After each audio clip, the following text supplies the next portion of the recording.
Buddy and welcome back to SK1 Kids and we're back again with something new and exciting and आज हम लोग solve करेंगे JEE Advanced 2022 का physics का question paper which is gonna be super exciting। Since हम लोग जानते हैं कि मैंने ऑलरेडी पहले मेंशन कर चुका हूँ इन माय अर्ली वीडियोस जब मैं नीट एंड जेईई मेन के क्वेश्चन पेपर सॉल्व कर रहा था कि इस साल के नीट एंड जेईई मेन के 2022 के क्वेश्चन पेपर थे वो दे वर रियली सुपर इजी, बहुत ही इजी थे, तो उतना ज्यादा मजा नहीं आया। But since we know this examination is nothing but JEE advance 2022 और इसलिए इसे सॉल्व करने में बहुत ही ज्यादा मजा आएगा।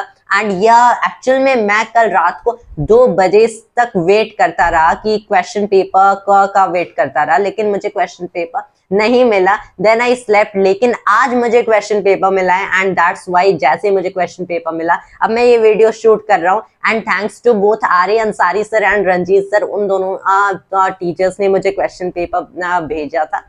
So I'd also like to thank them in this video। हम लोग सीधे स्टार्ट करते हैं, सेक्शन फर्स्ट से स्टार्ट करेंगे। ये हमारा पेपर 1 ऑफ फिजिक्स। यहाँ पे कुछ क्वेश्चंस देख लेते हैं। Let's have this question.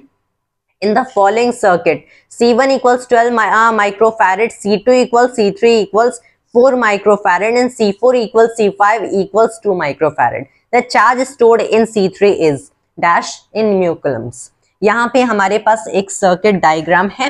यहाँ पे एक सर्किट डायग्राम है, इसे मैं कहीं यहाँ पे ड्रॉ कर लेता हूँ कि first of all you have a kind of EMF source here. यहाँ पे वोल्टेज है हमारे पास, फिर you have a capacitor here, फिर this is connected to something like this. यहाँ पे एक और काइंड की पोटेंशियल डिफरेंस को मेंशन किया गया है, तो ये हमारा ईएमएफ सोर्स होगा 6 volt 2 volt. Here you have a capacitor जिसे C1 कहा गया है, फिर you have something like this over here, another capacitor जिसे कहा गया है C2, then you have something like this over here, another capacitor which is C3, उसके बाद you have another capacitor which is C4 over here, and फिर you have again another capacitor which is C5। हाँ, ये हमारा circuit diagram बन रहा है। तो यहाँ पे हमें बेसिकली क्या करना है, C1 की वैल्यू गिवन है, C2 की वैल्यू गिवन है, C4 एंड C5 की वैल्यू गिवन है, C3 भी गिवन है। चार्ज स्टोर्ड इन C3 हमें बताना है। C3 यानी कि ये वाली जो कैपेसिटर है इसमें चार्ज कितना स्टोर्ड होगा, इसमें चार्ज कितना स्टोर्ड होगा। पहली बात हमें देखना है कि charge stored in a capacitor क्या होता है। The charge stored in a capacitor is nothing but the capacitance times में वोल्टेज, कि वहां पे वोल्टेज आपने कितना बनाया इस पे डिपेंड करेगा। एंड ऑल्सो कैपेसिटेंस जो कि खुद मेजर होती है कि कैपेसिटर कितना चार्ज यहाँ पे स्टोर कर सकता है। तो थर्ड के लिए अगर चार्ज बताना है, this is the capacitance of the third capacitor times में वोल्टेज जिससे थर्ड कैपेसिटर कनेक्टेड है। यहाँ पे नोटिस करो कि C2 C3 C4 and C5 ये चारों कैपेसिटर्स पैरेलल में कनेक्टेड हैं टू ईच अदर, एंड ये किससे कनेक्टेड है, 2 वोल्ट की सोर्स से। ऑब्वियसली यहाँ पे हमारे पास 2 सोर्सेज हैं, ईएमएफ के 2 सोर्सेज हैं, एक ये 6 वोल्ट वाला हो गया, एक 2 वोल्ट वाला हो गया। लेकिन ये जो C3 है ये 2 वोल्ट की सोर्स से इसके एंड्स कनेक्टेड है, नॉट टू 6 वोल्ट एग्जैक्टली। तो यहाँ पे हमारे पास जो वोल्टेज पुट करनी है, this is nothing but 2 volt. And if you are able to analyse कि it is such a simple question, कि क्वेश्चन बहुत डिफिकल्ट नहीं है, जस्ट अ डायरेक्ट प्रोडक्ट। आपके पास C3 की वैल्यू सेम एज C2 है, C3 क्या है 4 माइक्रोफैरेड है, just a simple question. 4 microfarad into में क्या करना है, 2 वोल्ट करना है, 8 माइक्रो कूलम मिला, दैट इज योर आंसर। बहुत इजी क्वेश्चन है। All you have to do कि एनालाइज C3 किससे कनेक्टेड है, 2 वोल्ट से कनेक्टेड है। It is nothing but a simple question. You have to look at the diagram and try to simplify the diagram। इसको अगर हम लोग चाहें तो कैसे कर सकते हैं कि यहाँ पे C1 एक कैपेसिटर रहने देंगे, C2 C3 एंड C4 को एक इक्विवेलेंट कैपेसिटेंस भी कह सकते हैं, या फिर मोर करेक्टली हम लोग ऐसा भी कह सकते हैं C5 भी इससे पैरेलल में कनेक्टेड है, C2 C3 C4 C5 की एक इक्विवेलेंट कैपेसिटेंस बना सकते हैं। क्या होगा, just C2 plus C3 plus C4 plus C5 उसकी भी equivalent capacitance. In the and क्या मिला कि ये जो पूरी equivalent capacitance of this capacitor बनेगी ये 2 वोल्ट से कनेक्टेड है। क्वेश्चन सॉल्व हो गया। The first question of the video solve हो गया, बहुत ही इजी था। Let's look at next question. यहाँ पे हम लोग नेक्स्ट क्वेश्चन पे देखते हैं।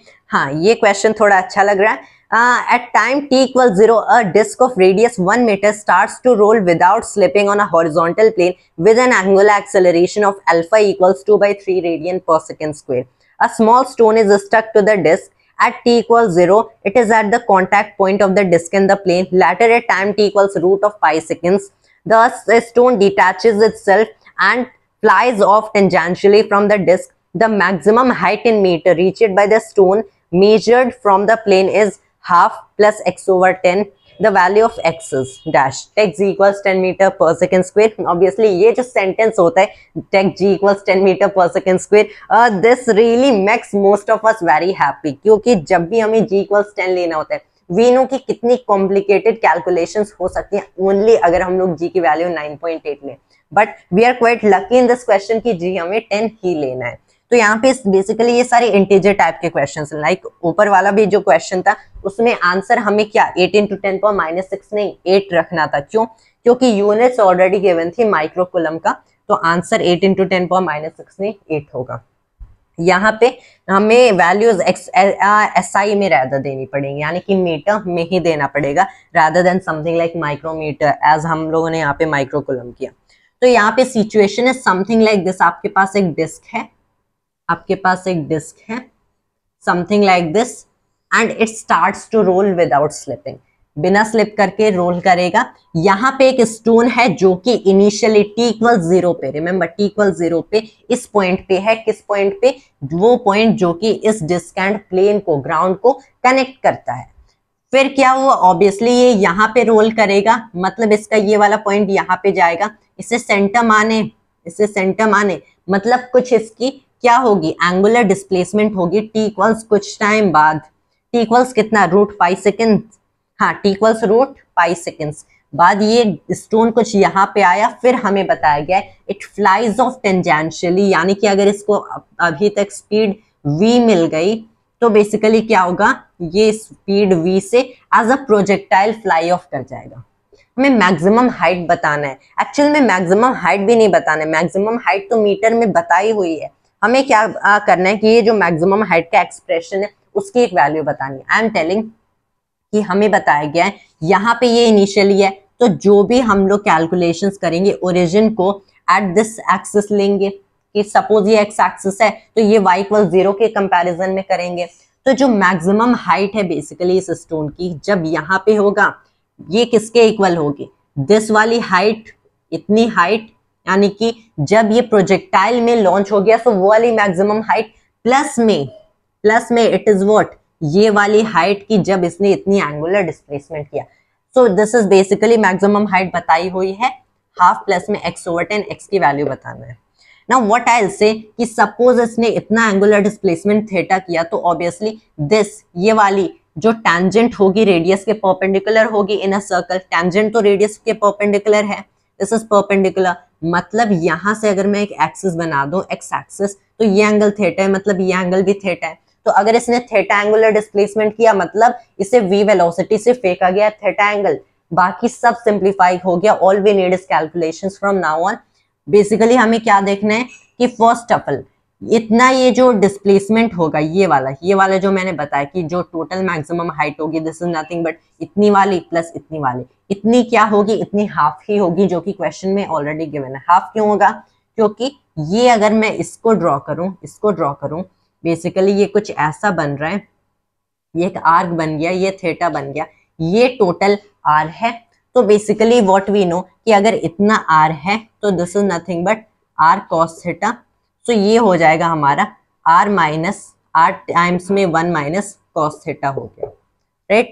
एक्चुअल में ये भी this is so much R, this is also R, इसको अगर हम लोग कुछ एज अ ट्राइंगल एस्यूम करें this is nothing but R times 1 minus cos theta, R times 1 minus cos theta करें so this is cos of basically theta हमें करना पड़ेगा। अब थीटा चाहिए हमें, so what is theta? Theta is nothing but half alpha T square हो जाएगा, half alpha T square हो गया क्योंकि ओमेगा ऑलरेडी 0 है। Alpha is given to be 2/3, t का स्क्वायर यानी कि रूट पाई का स्क्वायर, सो रूट पाई का स्क्वायर इज अगेन पाई, तो 2 से 2 कैंसिल हो गया, दिस इज व्हाट? पाई/3 हो जाएगा, हाँ पाई/3 रेडियन हो जाएगा which is nothing but 60 degree का एंगुलर डिस्प्लेसमेंट हो गया पाई बाई 3 रेडियन, मतलब r times 1 minus cos theta, r1 given है, so 1 minus cos of 60 degree is half, so ये हो गया हमारा हाफ। मतलब ये वाली जो हाइट है जो कि ये ट्रैवल करेगा वर्टिकल वाली, ये खुद हाफ हो गई। एंड क्वेश्चन में भी मैक्सिमम द हाइट में गिवन है हाफ प्लस में x ओवर 10, तो ये तो यहीं से हो गया, हमें यहीं से पता चला कि ये जो प्रोजेक्टाइल जब बनेगा, ये जब प्रोजेक्टाइल बनेगा तब इसके पास मैक्सिमम हाइट, प्रोजेक्टाइल मोशन की मैक्सिमम हाइट x ओवर 10 होगी, मतलब ये वाली x ओवर 10 है। Now what do we even need, maximum height in projectile motion क्या होता है, ये होता है v square sine square theta over 2g। अब हमें v चाहिए, v is nothing, you can calculate it right from here, v हो जाएगा alpha t, alpha t, alpha हमें गिवन है, दिस इज 2/3 हमें गिवन है, सो ये हो जाएगा 2√π/3। डोंट वरी, यहाँ पे कैलकुलेशंस बहुत भी ज्यादा लेंथी एंड स्टफ नहीं होगा।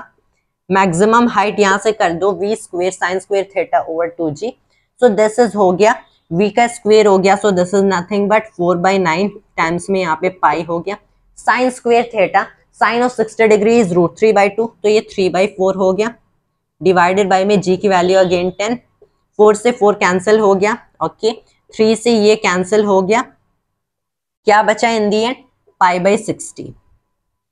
एज आई हैड टोल्ड कि ये वाली जो हाइट है ये तो हाफ है, मतलब जो रेस्ट वाली हाइट होगी that will be just x/10, तो π/60 को मैं अगर x/10 लिख दूं, हमें यहाँ से क्या पता चल रहा है, क्या पता चल रहा है इसकी x इक्वल्स π/6 हो गया, पाई की value 3.14159, just for simplicity 3.14, so this is 0.52, answer metre में होगा 0.52 मीटर। ये वाला क्वेश्चन रियली में बहुत इंटरेस्टिंग था and it was so fun to solve this question. Final answer इसमें होगा 0.52, जो कि हमें एसआई में बताना पड़ेगा। तो ये तो क्वेश्चन हो गया, board is also field, so I rather pause the video from. Alright, and now we are back once again. Next question देखते हैं, ये एक LC सर्किट का क्वेश्चन, यानी कि an inductor capacitor circuit.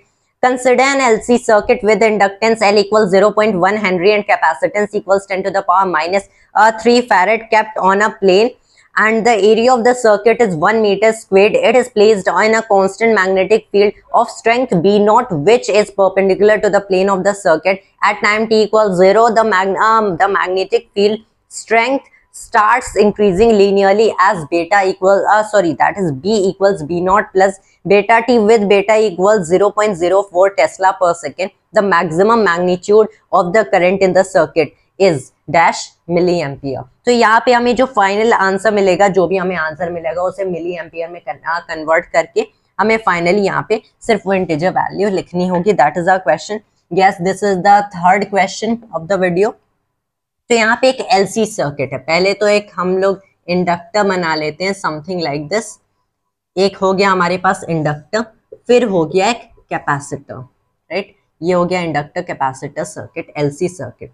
तो इसके पास इंडक्टेंस है 0.1 हेनरी का, इसके पास कैपेसिटेंस है 1 मिली फैरेड का। तो ये प्लेन में रखे हुए हैं, इस प्लेन के परपेंडिकुलर पहले तो ये मैग्नेटिक फील्ड कांस्टेंट है, लेकिन फिर ये मैग्नेटिक फील्ड लीनियरली टाइम के साथ इंक्रीज करना शुरू कर देती है। Remember, not with x, time के साथ, which is nothing but B not plus में बेटा टाइम्स टी। तो ऑब्वियसली हम लोग जानते हैं कि यहाँ पे जब ये मैग्नेटिक फील्ड इंक्रीज होगी, जब मैग्नेटिक फील्ड इंक्रीज होगी तो उसके वजह से ना हमारा बेसिकली क्या होगा, मैग्नेटिक फ्लक्स चेंज होना शुरू हो जाएगा। जब मैग्नेटिक फ्लक्स चेंज होगा तो यहाँ से ईएमएफ इंड्यूस होगी, तो ये जो इंड्यूस्ड ईएमएफ होगी उसकी वजह से करंट ऑब्वियसली डेवलप होगा। ये जो करंट होगा हमें, तो maximum magnitude of the current in the circuit वही बताना है। तो this is nothing but a really simple question. All you have to do in this question, ये बी गिवन है, हम लोग क्या करें, इंड्यूस्ड ईएमएफ कैसे लिखते हैं, d of phi B over D t. जो इंड्यूस्ड ईएमएफ होगा, this is nothing but the time derivative of magnetic flux with respect to time. तो इसे अगर मैं लिखना चाहूं, magnetic flux is what, magnetic field times में एरिया, एरिया कांस्टेंट होगा, इसका बाहर ले सकते हैं time derivative of magnetic field. इसके लिए एक्सप्रेशन पता है, बी नॉट तो नहीं होगा यहाँ पे, यहाँ पे बेसिकली बेटा बचा है, that is nothing but A times में बेटा। इतनी अमाउंट की इंड्यूस्ड ईएमएफ होगी। तो ए बेटा तो हमें मिल गया। ऑल्सो एलसी सर्किट है, एलसी सर्किट में हम लोग क्या लिख सकते हैं कि L of D I over D T plus Q over C हो गया हमारा, बेसिकली एप्सिलॉन के इक्वल होगा इंड्यूस्ड ईएमएफ, यानी कि ए टाइम्स बेटा के इक्वल हो गया। तो यहां से बेसिकली क्या लिखेंगे, सिंस यहाँ पे रिमेंबर मैक्सिमम मिनिमा का कंसेप्ट है, maximum current of the maximum magnitude of the current in the circuit is, तो यहाँ पे सिंस करंट की वैल्यू मैक्सिमम लेना है, दो वैल्यूज पे मैक्सिमम एंड मिनिमम पे किसी भी क्वांटिटी के लिए अगर उसको ड्रॉ करें तो बेसिकली यहाँ पे स्लोप जीरो हो जाते हैं, उस क्वांटिटी की जो डेरिवेटिव होती है वो जीरो हो जाती है। तो मैक्सिमम वैल्यू ऑफ करंट के लिए सॉल्व करेंगे तो D I by D T zero हो जाएगा, ये टर्म बेसिकली जीरो हो गया, L zero, this is just zero, मतलब क्यू बाई सी ए बेटा के इक्वल हो जाएगा, क्यू इक्वल्स सी ए टाइम्स में बेटा। तो यहां से हमें वैल्यूज पुट करना है, कैपेसिटेंस 10 पावर -3 फैरेड हो गए, एरिया 1 मीटर स्क्वायर, बेटा इज व्हाट, बेटा हो गया 0.04, मतलब 0.04 इंटू 10 पावर -3, ये हो गया 4 इंटू 10 पे पावर -5 कूलम। ये हमें मिल गया। Actually it is not yet answer, अभी आंसर नहीं आया, लेकिन हमें एटलीस्ट चार्ज पता चल गया कि जब मैक्सिमम करंट होगी तब इस सर्किट में इतना चार्ज होगा, इस कैपेसिटर पे इतना चार्ज होगा। अब हमें क्या करना है, अब हमें सिंपल यही बताना है, since we know about conservation of energy, वो तो हमें आती है कंजर्वेशन ऑफ एनर्जी, जब मैक्सिमम करंट स्टोर्ड होगा इन दिस, तो दो पॉसिबल केसेस ऑलवेज बनते हैं, मैक्सिमम की वैल्यूज के लिए दो पॉसिबल केसेस बनते हैं, जो एनर्जी होती है हमारी या तो कंप्लीटली इलेक्ट्रिक फील्ड में स्टोर्ड होती है या फिर कंप्लीटली मैग्नेटिक फील्ड में स्टोर्ड होती है, या तो ये एनर्जी कंप्लीटली इस कैपेसिटर की इलेक्ट्रिक फील्ड में स्टोर्ड होगी या फिर इंडक्टर की मैग्नेटिक फील्ड में स्टोर्ड होगी। सिंस यहाँ पे हम maximum values of these fields and stuff की बात कर रहे हैं, तो जो maximum value of energy stored in electric field होगी वो maximum value of energy stored in magnetic field के इक्वल होने चाहिए, राइट, क्योंकि एनर्जी कंजर्व है। बेसिकली क्या हो रहा है, through out this entire process electric field से मैग्नेटिक फील्ड में कन्वर्ट हो रही है, वही एनर्जी मैग्नेटिक फील्ड से इलेक्ट्रिक फील्ड में जा रही है, लेकिन एट टाइम्स देखें तो ऑब्वियसली वही एनर्जी है। तो अगर energy stored in a magnetic field की बात करें in this inductor as we would say, ये maximum energy that can be stored in this capacitor के इक्वल कह सकते हैं Q square by 2c, half L I square should be equal to Q square over 2c। Q हमें पता है, इसको मैंने यहाँ पे कैपिटल स्मॉल से रिप्रेजेंट किया, तो यहाँ पे भी वही करूंगा, Q square by 2c, right. तो यहाँ से क्या पता चला कि I square is what, I square is nothing but, उससे तो 2 कैंसिल हो गया, क्यू स्क्वायर ओवर में LC, so I is what, nothing but Q over में रूट ऑफ LC। एक्चुअल में ये करने की जरूरत भी नहीं थी, ये तो हमें पता ही है कि जब LC सर्किट है हमारे पास, रिमेंबर जब हमारे पास एक LC सर्किट है तो यहाँ पे जो ऑसिलेशंस इसमें होंगे, यहाँ पे जो भी ऑसिलेशंस हमारी होती है उसके लिए जो एंगुलर फ्रीक्वेंसी होते हैं वो तो हमें पता था कि पहले से, that is omega 1 by root of LC होता है। This is something that everybody knows, जो एंगुलर फ्रीक्वेंसी होती है 1 बाई रूट ऑफ LC होती है, एंड ये भी हम हर किसी को पता है कि जो मैक्सिमम करंट इसमें बनती है दैट इज नथिंग बट ये होता है Q टाइम्स में ओमेगा का के इक्वल। तो अगर हमें Q यहाँ से पता ही चल ही गया था, सो सीधे omega 1 by root of LC calculate कर लेते, but I went through the derivation and stuff कि हम लोगों ने क्या किया, एनर्जी कंजर्वेशन अप्लाई किया, and even though we already recognize कि angular frequency is 1 by root of inductance times capacitance, यहाँ पे for those who might not be knowing about it, we have gone through its derivation, just very simple process। अब हमें बस क्या करना है, obviously values put करना है, Q की वैल्यू पुट करेंगे 4 इंटू 10 पे पावर -5 डिवाइडेड बाई में रूट ऑफ LC, L की वैल्यू 0.1 इंटू में यानी कि 10 पावर -1 इंटू 10 पावर -3 हो गया, सो 10 पावर -4 हो गया, इसका स्क्वायर रूट इज 10 पावर -2, ये 10 पावर -2, सो बेसिकली ये क्या हो जाएगा, this is nothing but 4 into 10 पे पावर -3 हो गया एक्चुअल में, हाँ यहाँ पे 3 हो गया एम्पियर में, so this is 4 milli ampere, इतना हमारा आंसर होगा। तो यहाँ पे finally since final answer milli ampere में रिपोर्ट करना था, तो जो हम इंटीजर यहाँ पे लिखेंगे दैट इज नथिंग बट 4, ये हमारा आंसर होगा थर्ड। क्वेश्चन भी सॉल्व हो गया। ये क्वेश्चन सॉल्व करने में रियली में बहुत मजा आया। Let's move on to our fourth question. ये वाला क्लास 11th का क्वेश्चन है। आई गेस अभी तक हम लोगों ने जितने क्वेश्चन सॉल्व किए, जो पहला सॉल्व किया था वो 12 का था ऑफ कैपेसिटर्स। जो सेकंड सॉल्व किया था वो ना एक्चुअल में रोटेशन का था, रोटेशन एंड रोलिंग 11th का। एंड थर्ड हम लोगों ने सॉल्व किया 12th का। And again fourth is of 11th। So this is nice balancing of 11th and 12th का सिलेबस, राइट। तो यहाँ से हम लोग सॉल्व करते हैं 11th क्लास का कि a projectile is fired from horizontal ground with speed v and projection angle theta when the acceleration due to gravity is g. When the acceleration due to gravity is g, that is the key point. The range of the projectile is d if the highest point in its trajectory k, if at the highest point in its trajectory the projectile enters a different region where the effective acceleration due to gravity is g dash equals g over 0.81, then the new range is d dash equals n times d. The value of n is, ये हमारा question है। Let me tell you, इसके similar question ना हम लोगों ने previous year भी solve किया था। ऑल्दो क्वेश्चन कंप्लीटली सिमिलर नहीं था, लेकिन situation much like the same थी। तो प्रीवियस ईयर हम लोगों ने प्रोजेक्टाइल वाला सॉल्व किया था ना क्वेश्चन, वो स्टेम क्वेश्चंस का था 2021 में। वहां पे भी इनिशियल केस कुछ ऐसा ही था फाइनली।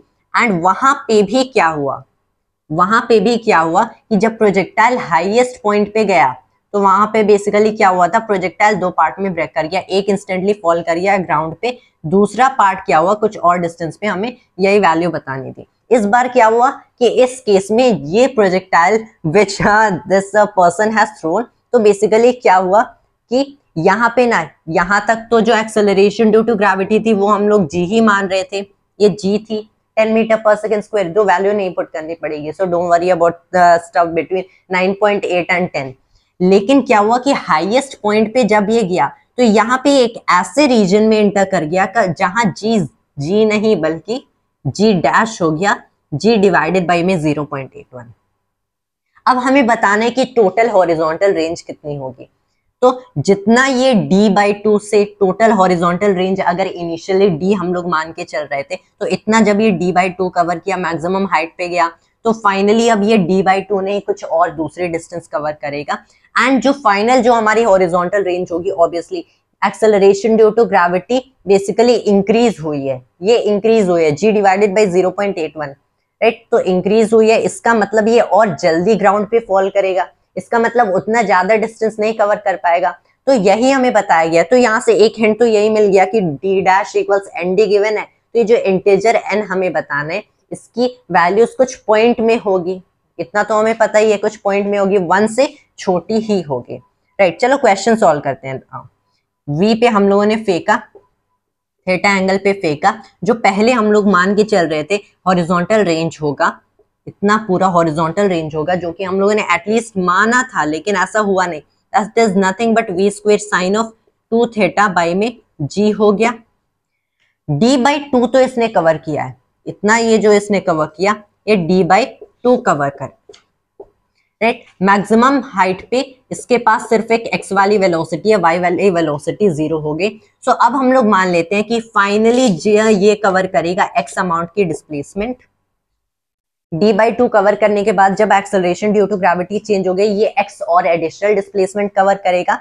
तो ये हम लोग x की वैल्यू निकाल लेते हैं, बाकी की चीजें बाद में करेंगे। x की वैल्यू निकालने के लिए what we have to do, कितने टाइम में नीचे गिरेगा उस टाइम को मल्टीप्लाई कर देंगे बाय हॉरिजॉन्टल वेलोसिटी। चलो टाइम निकाल लेते हैं। टाइम निकालने के लिए हम लोग बेसिकली क्या करेंगे, ये हाइट कितनी है, ये हाइट इवन दो अब acceleration due to gravity change हो गई, लेकिन ये हाइट तो उतनी है जितनी इसने यहाँ तक ट्रैवल की। This is nothing but just the maximum height. Maximum height is equal to what, ये हम लोग लिखते हैं as v square sine of theta by में 2g साइन स्क्वेयर थीटा। तो अगर मैं इसको लिख दूं v square sine square of theta over में 2g, ये जो मेरी मैक्सिमम हाइट है, इसको मैं क्या लिख सकता हूं as half of g times में t का स्क्वेयर, राइट। तो इतने टाइम में गिरेगा, 2 से 2 कैंसिल हो गया।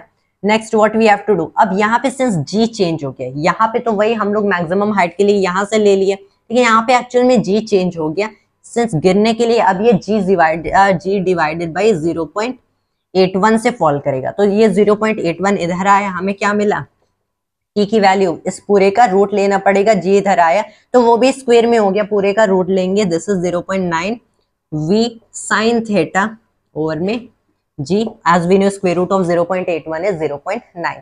इतने टाइम में नीचे गिरेगा। अब इसका मतलब नीचे गिरते वक्त जितनी ये डिस्टेंस कवर करेगा, this is nothing but V cos theta times में T, V cos theta into V sine theta, V square cos theta sine theta. अब ये वाली एक्सप्रेशन आपको याद रखना है कि हम लोग क्या बोलते हैं, साइन ऑफ 2 थीटा हम लोग बोलते हैं cos theta sine theta, right, ये बोलते हैं, और रादर वी से 2 cos थीटा साइन थीटा। तो अगर cos theta sine theta given है तो यहां से मैं क्या बता सकता हूँ, cos theta sine theta is what, nothing but sine of 2 theta divided by में 2। ये ट्रिगोनोमेट्री है, नथिंग बट सिंपल ट्रिगोनोमेट्री। तो यहाँ पे साइन थीटा cos थीटा बन रहा है, so that is nothing but sine of 2 theta by में 2 लिख सकते हैं। एडिशनली 0.9 भी है तो 0.9 वी स्क्वायर, ये हो गया साइन ऑफ 2 थीटा बाय में 2g हो गया।